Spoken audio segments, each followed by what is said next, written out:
kana gani perting lami ay mong tirada nya sisig pa jud ba aw panalo kay ni oy kansi na sa tambahaw ani guys.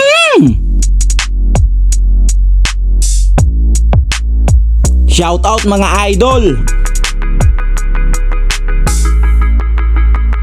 Karon guys, laglaag na butani kay wa tay lingaw. Short ni mo oy. Naa meron sa open mercado guys. Lakaw-lakaw sa tagoys kay magluto mo kog sisig rong adlaw guys. Ayan, amay gipanghatag nga mga plato. Design ra maguna gud kay para makulbaan ng mga customer.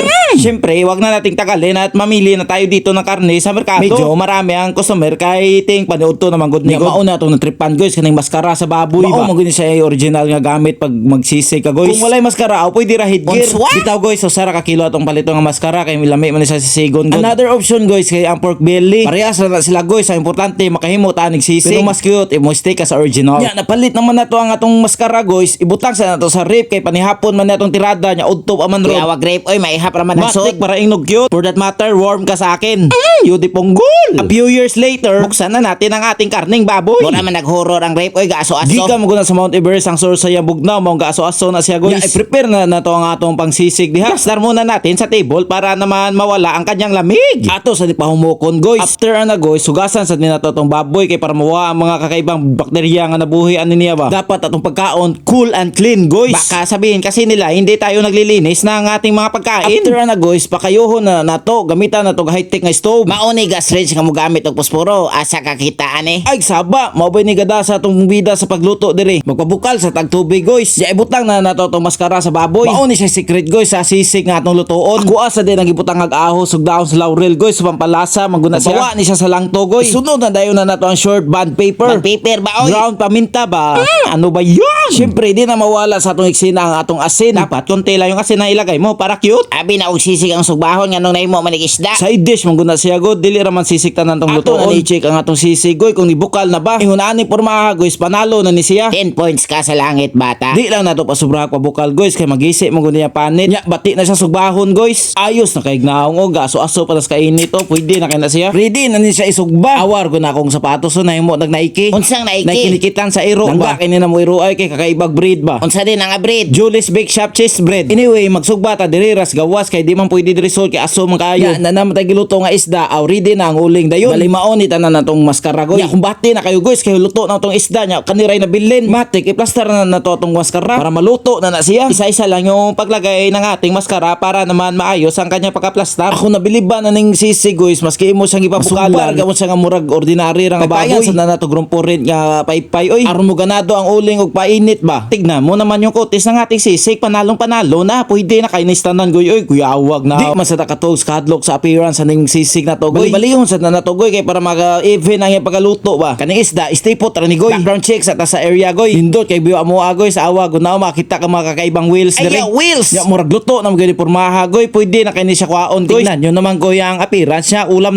na pwede na to kainin pero mamaya na lang kasi kulang pa yan. Sunod ani guys kay luto naman aw dalon na ni nato sa kusina kaya ato man i-prepare pag hiwa-hiwa ani guys. Kuya mo gud na sisig nga di mahiwa kana tibuok ba di na matawag nga sisig goy. Di ponggol. Pagkatapos niyan, ilabas na natin ang ating mga lamas. Asa na mas gasabilgas dire oy noon sa Siyempre guys, gamitan na itong mga hidden technique nga mabilisan nga hiwa goy. Paano mo yan ginawa? Automatic time speed sa video editor. Pero bitaw guys, para makita po niyo ang skill sa paghiwa sa mga lamas kay di po ni basta-basta o mura po correct ba. Abi pa lang si Gordon Ramsay ray how mo hiwa-hiwa niya. Dapat hidden talent gamay guys. Oy kamo gyud. Matter i-like na din ninyo video niya, i-share ba niya, i-follow din ko ninyo. Makita nagikunay mo like nako bisag 5 lang. Aw lipay na kay kuana goy. At least ba nakita ninyo akong effort sa paghimo video bahala king koy kaysa nagalawan ba. Panalo ka sa akin boy. After sa paghiwa sa lamas guys, isunod na dayon na nato atong sisig. Hiwa-hiwaon po na nato gagmay guys nga para bite pieces ang tawag ba. Tignan mo naman ang ating resulta sa ating baboy alas 2 ng hapon nung naganap ang pangyayari ito. Diretso ko nang lisod sa paghiwa ning sisig guys kay di man kay hain ang kutsilyo gon murag challenging kayo sa nako guys. Pero ginusto man ni nato guys aw padayon ni nato kalamian ni sisig murag langit ang paminaw sa makakaon ka ni guys. Nung hinihiwa ko pa lang to aw naglalaway na ako sa sobrang gutom kay lami naman kay akong paminaw aning baboy na mo nga giluluto-luto na mo goy. Huwag ka na magtagalog kay nakakalibog-libog ang imong pagsasalita sa amin. Ikaw guys, di ko expert magluto-luto guys pero kani siya nakita nila ko sa YouTube ako rang gi-follow ang mga steppings ba kay lamian mo jud ko ani sisig guys. YouTube guys kay key yun na siya para makatong kagluto bisag di ka kay ibaw aw tanawa kung na resulta may dedication sa pagluto nya video tutorial aw makuha gini mo gusto nga kaunon goy lami na kayog nawa nga atong sisig goy pero kuwang pa na siya kay napa man secret ingredient kalamansi at sili ang nagpapalasa sa ating sisig goy. Pagkatapos hiwain ang sili at kalamansi, ilagay na natin yan sa ating sisig para naman sumarap ito.